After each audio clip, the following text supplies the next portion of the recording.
Hello दोस्तों, स्वागत है आपके अपने YouTube channel target civil services में। आज है 15 नवंबर और आज के इस लेक्चर में 15 नवंबर से जितने भी करंट अफेयर्स के क्वेश्चन बनेंगे, सारे क्वेश्चन को इस लेक्चर में हम डिस्कस करने वाले हैं। और साथ ही दोस्तों, इन करंट अफेयर्स के क्वेश्चन से जो भी एक्स्ट्रा फैक्ट बनेगा उन्हें भी हम देखने वाले हैं। सबसे पहले हम बात करते हैं, जो लास्ट क्लास में हमने क्वेश्चन पूछा था कि राष्ट्रीय आपदा मोचन बल मतलब एनडीआरएफ के नए महानिदेशक कौन बने हैं। तो ये बनेंगे दोस्तों अतुल करवाल। करेक्ट आंसर हो जाएगा यहाँ पे ऑप्शन 2। और आप देख सकते हो ये है अतुल करवाल, जिनको राष्ट्रीय आपदा मोचन बल मतलब एनडीआरएफ के नए महानिदेशक के रूप में नियुक्त किया गया है। यहाँ पे हम दोस्तों बात करें कि ये जो राष्ट्रीय आपदा मोचन बल है मतलब एनडीआरएफ है, यह एक विशेष भारतीय बल है जिसका गठन आपदा की स्थिति में विशेष प्रतिक्रिया के लिए किया गया है। और यह बल आपदा प्रबंधन प्राधिकरण के अंतर्गत आता है और इसे आपदा प्रबंधन अधिनियम 2005 के तहत स्थापित भी किया गया था। और साथ ही आपको याद रखना है कि जो एनडीआरएफ है, इसका आदर्श वाक्य क्या है? आपदा सेवा सदैव सर्वत्र है। जिसका अर्थ क्या होता है? तो सभी परिस्थितियों में सतत आपदा प्रतिक्रिया सेवा उपलब्ध करवाना इसका मुख्य उद्देश्य है। तो दोस्तों, आपको याद रखना है कि राष्ट्रीय आपदा मोचन बल के नए महानिदेशक कौन बने हैं? तो यह अतुल करवाल बन गए हैं। और अब चलते हैं नेक्स्ट क्वेश्चन की ओर। और अब दोस्तों हम स्टार्ट करते हैं, जो लास्ट क्लास में हमने क्वेश्चन किए थे उनका रिवीजन। तो पहला क्वेश्चन था कि देश के पहले विश्व स्तरीय railway station Habibganj railway station का जो उद्घाटन है वो 15 नवंबर को कौन करेगा? इसका उद्घाटन करने वाले हैं दोस्तों हमारे देश के प्रधानमंत्री नरेंद्र मोदी।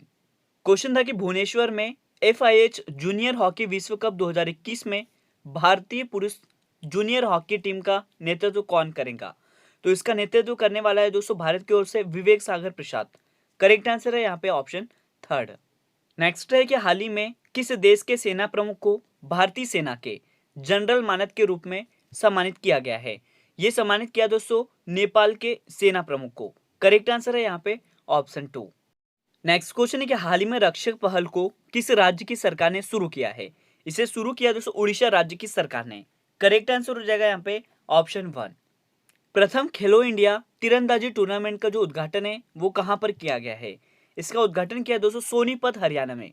राइट आंसर हो जाएगा यहाँ पे ऑप्शन 2।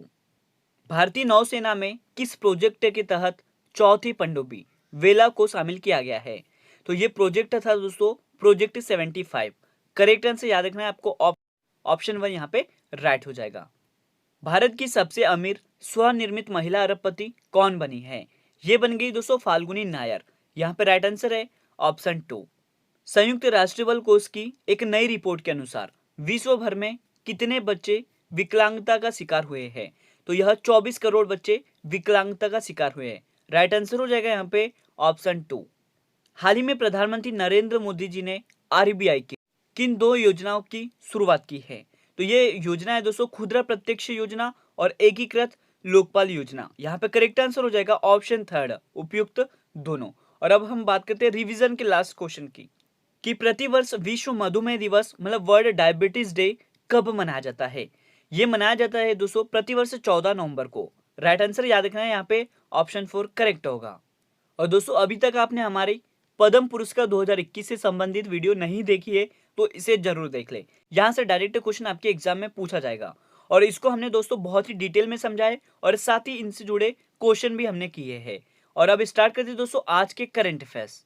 तो पहला क्वेश्चन है कि जलवायु परिवर्तन प्रदर्शन सूचकांक 2022 में भारत किस स्थान पर रहा है? तो इस इंडेक्स में दोस्तों भारत की जो रैंक है वो है 10वीं।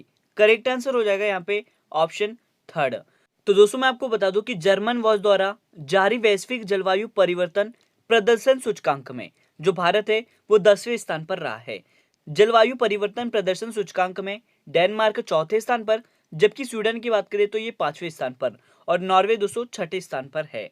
अन्य देश की यहाँ पे हम बात करें जैसे कि यूनाइटेड किंगडम जो कि 7वें स्थान पर है और मोरक्को दोस्तों 8वें स्थान पर है और चिली जैसा देश 9वें स्थान पर है। और भारत की बात करें तो भारत की जो रैंक है वो कौन सी है? तो ये 10वीं है। तो आपको याद रखना है कि ये जो जलवायु परिवर्तन प्रदर्शन सूचकांक है इस रिपोर्ट को जारी कौन करता है? तो जर्मन वॉच के द्वारा इसे जारी किया जाता है और इसमें भारत की जो रैंक है वो 10वीं है। और अब दोस्तों चलते हैं नेक्स्ट क्वेश्चन की ओर। क्वेश्चन है कि आईसीसी की तरफ से अक्टूबर 2021 के लिए किसे सर्वश्रेष्ठ पुरुष क्रिकेटर एवं सर्वश्रेष्ठ महिला क्रिकेटर चुना है? तो ये चुना है दोस्तों आसिफ अली जो कि पाकिस्तान के प्लेयर है, और लॉरा डेलानी जो कि आयरलैंड की प्लेयर है। तो करेक्ट आंसर हो जाएगा यहाँ पे ऑप्शन 2। और आप देख सकते हो दोस्तों, ये है आसिफ अली जो कि पाकिस्तान के खिलाड़ी है, और ये है लॉरा डेलानी जो कि आयरलैंड की प्लेयर है। यहाँ पे दोस्तों मैं आपको बता दूं कि पाकिस्तान के बल्लेबाज आसिफ अली और आयरलैंड की ऑलराउंडर लॉरा डेलानी को अक्टूबर के लिए अंतर्राष्ट्रीय क्रिकेट परिषद मतलब आईसीसी ने सर्वश्रेष्ठ पुरुष और महिला खिलाड़ी चुना है।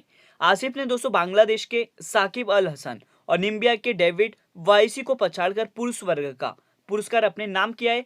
वहीं पर हम बात करें महिला वर्ग में लॉरा की, जो कि अपनी साथी गेबी लुइस और जिम्बाब्वे की मेरियान मुसंडा को पछाड़ा है। तो आपको याद रखना है यहाँ पे कि अक्टूबर 2021 के लिए सर्वश्रेष्ठ पुरुष क्रिकेटर और सर्वश्रेष्ठ महिला क्रिकेटर किसे चुना है, तो ये आसिफ अली और लॉरा डेलानी को। और अब चलते हैं नेक्स्ट क्वेश्चन की ओर। अगला क्वेश्चन है दोस्तों कि राज्यसभा के नए महासचिव मतलब सेक्रेटरी जनरल कौन बने हैं। ये बनेंगे हैं प्रमोद चंद्र मोदी। करेक्ट आंसर हो जाएगा यहाँ पे ऑप्शन 4। तो दोस्तों आपको याद रखना है कि ये जो राज्यसभा है इसके नए महासचिव किसे बनाए हैं, तो केंद्रीय प्रत्यक्ष कर बोर्ड के पूर्व अध्यक्ष पीसी मोदी मतलब प्रमोद चंद्र मोदी जी को राज्यसभा का नया महासचिव नियुक्त किया है। और इन्होंने दोस्तों डॉक्टर परसाराम केशव का स्थान भी लिया है। यहाँ पे हम बात करें दोस्तों राज्यसभा की, जो कि एक स्थायी सदन होता है, और यहीं पे हम लोकसभा की बात करें तो यह एक अस्थायी सदन होता है। तो यहाँ पे दोस्तों हम बात कर रहे थे कि राज्यसभा में जो सदस्य है इसकी अधिकतम संख्या कितनी होती है, तो यह 250 होती है। और वर्तमान में राज्यसभा में जो सदस्य है उनकी संख्या है दोस्तों 245। और यहीं पे हम कुछ इंपोर्टेंट पॉइंट देख लेते हैं। जैसे कि हम बात करें कि राज्यसभा के जो सभापति है वो कौन होते हैं, तो यह उपराष्ट्रपति होते हैं। और राज्यसभा में जो सदस्य है उसको बनने के लिए क्या क्या शर्तें होनी चाहिए, तो वह भारत का नागरिक हो, और आयु कम से कम 30 वर्ष हो, और किसी भी लाभ के पद पर ना हो, और मानसिक रूप से वह स्वस्थ हो। तो यह क्वालिफिकेशन चाहिए राज्यसभा सदस्य बनने के लिए। तो याद रखना दोस्तों। और आप देख सकते हो ये है पीसी मोदी मतलब प्रमोद चंद्र मोदी, जिन्हें राज्यसभा के नए महासचिव के रूप में नियुक्त किया गया है। और अब अगला क्वेश्चन देख लेते हैं कि 32वें हुनर हाट 2021 का जो आयोजन है वो किस शहर में हुआ है। इसका आयोजन हुआ है दोस्तों लखनऊ उत्तर प्रदेश में। करेक्ट आंसर हो जाएगा यहाँ पे ऑप्शन 2। तो आपको याद रखना है कि उत्तर प्रदेश की राजधानी लखनऊ में 32वें हुनर हाट का उद्घाटन केंद्रीय स्वास्थ्य मंत्री मनसुख मंडाविया द्वारा किया जाएगा। करेक्ट आंसर हो गया यहाँ पे दोस्तों ऑप्शन 2। तो आपको याद रखना है कि जो डॉक्टर मनसुख मंडाविया है ये वर्तमान में दोस्तों केंद्रीय स्वास्थ्य मंत्री है, और इनके अनुसार स्वदेशी दस्तकारों शिल्पकारों की जो कला है और शिल्प को बढ़ावा देना, प्रोत्साहित करना तथा सम्मान करना बहुत आवश्यक है, क्योंकि देश भर में छिपी कला शिल्प को हुनर हाट के माध्यम से ही पहचाना जा रहा है। और दोस्तों मैं आपको बता दूं कि ये जो हुनर हाट 2021 है इसकी थीम क्या है, तो ये है आत्मनिर्भर भारत वोकल फॉर लोकल। ये इस वर्ष की थीम है। याद रखना है यहाँ पे करेक्ट आंसर हो जाएगा कि 32वें हुनर हाट 2021 का जो आयोजन है वो किस शहर में हो रहा है, तो लखनऊ में। राइट आंसर हो गया यहाँ पे ऑप्शन 2। और अब चलते हैं नेक्स्ट क्वेश्चन की ओर। क्वेश्चन है दोस्तों कि उत्तर भारत के सबसे बड़े पशु मेले में एक पुष्कर मेला है, जिसकी शुरुआत कहाँ पर हुई है, तो इसकी शुरुआत हुई है दोस्तों राजस्थान राज्य में। मतलब ये जो पुष्कर का मेला है ये कहाँ पर लगता है, तो राजस्थान राज्य में। करेक्ट आंसर हो जाएगा यहाँ पे ऑप्शन 4। तो उत्तर भारत के सबसे बड़े पशु मेले में से एक पुष्कर का जो मेला है वो राजस्थान में शुरू हो गया है। और ये जो पुष्कर मेला है दोस्तों राजस्थान में 9 दिनों तक आयोजित किया जाएगा। याद रखना है आपको कहाँ पर आयोजित किया जाएगा, तो राजस्थान राज्य में। बात करें राजस्थान राज्य की, जिसकी राजधानी है दोस्तों जयपुर, और वर्तमान में यहाँ के जो मुख्यमंत्री है वो है अशोक गहलोत। और साथ ही दोस्तों मैं आपको बता दूं कि वर्तमान में यहाँ के जो गवर्नर है वो कलराज मिश्र है। याद रखना ये सभी इंपॉर्टेंट पॉइंट है आपके एग्जाम पॉइंट ऑफ व्यू जो पूछे जा सकते हैं। और आपके लिए अगला क्वेश्चन है कि एमवे इंडिया ने हाल ही में किस मशहूर अभिनेता को अपना नया ब्रांड एम्बेसडर नियुक्त किया है, तो ये नियुक्त किया है दोस्तों अमिताभ बच्चन को। तो यहाँ पे करेक्ट आंसर हो जाएगा ऑप्शन 2। और आप देख सकते हो ये है अमिताभ बच्चन, जिन्हें एमवे इंडिया ने हाल ही में नया ब्रांड एम्बेसडर नियुक्त किया है। और अगला क्वेश्चन है दोस्तों आपके लिए कि संयुक्त राष्ट्र विश्व खाद्य कार्यक्रम के सद्भावना राजदूत मतलब गुडविल एम्बेसडर कौन बने हैं। ये बन गए दोस्तों डैनियल ब्राहल। करेक्ट आंसर हो जाएगा यहाँ पे ऑप्शन 2। तो मैं आपको बता दूं कि स्पेनिश जर्मन अभिनेता डैनियल ब्राहल को संयुक्त राष्ट्र द्वारा खाद्य कार्यक्रम के लिए सद्भावना राजदूत मतलब गुडविल एम्बेसडर के रूप में नियुक्त किया है। करेक्ट आंसर हो गया यहाँ पे दोस्तों ऑप्शन 2। और यहाँ पे दोस्तों मैं आपको बता दूं कि जो संयुक्त राष्ट्र विश्व खाद्य कार्यक्रम है, इसकी स्थापना 1961 में की गई थी और इसका मुख्यालय रोम इटली में स्थित है और इसके जो कार्यकारी निदेशक है उनका नाम है दोस्तों डेविड बियल्सी। तो ये सभी इंपॉर्टेंट पॉइंट है वर्ल्ड फूड प्रोग्राम से जो आपको याद रखने हैं। और अब चलते हैं दोस्तों नेक्स्ट क्वेश्चन की ओर। क्वेश्चन है कि हाल ही में चर्चे में रहा हसे कला का जो संबंध है वो किस राज्य में है। इसका संबंध है दोस्तों कर्नाटक राज्य से। राइट आंसर हो जाएगा यहाँ पे ऑप्शन 2। तो मैं आपको बता दूं कि हसे कला एक अनूठी पेंटिंग शैली है जो कर्नाटक में शिवमोग्गा में रहने वाले देवारू समुदाय द्वारा प्रचलित है। और हसे चितारा पेंटिंग को दोस्तों ग्रामीण जीवन, पारंपरिक खेती, कटाई, दैनिक जीवन के अन्य पहलुओं के बीच दर्शाती है। और कलाकारों ने दोस्तों सरकार से इस कला रूप की रक्षा करने में मदद करने का आग्रह किया है, क्योंकि वर्तमान में ये जो पेंटिंग है इसका अभ्यास करने वाले लोगों की संख्या बहुत ही कम है। तो याद रखना आपको कि चर्चे में रहा हसे कला किस राज्य से अपना संबंध रखती है, तो कर्नाटक राज्य से। और अब चलते दोस्तों आज के लास्ट क्वेश्चन की ओर। तो क्वेश्चन है कि AQI के अनुसार सबसे खराब वायु गुणवत्ता वाले दुनिया के 10 प्रमुख शहरों में भारत का कौन सा शहर शामिल है। तो ये शामिल है दोस्तों मुंबई, कोलकाता और दिल्ली। करेक्ट आंसर हो जाएगा यहाँ पे उपयुक्त तीनों।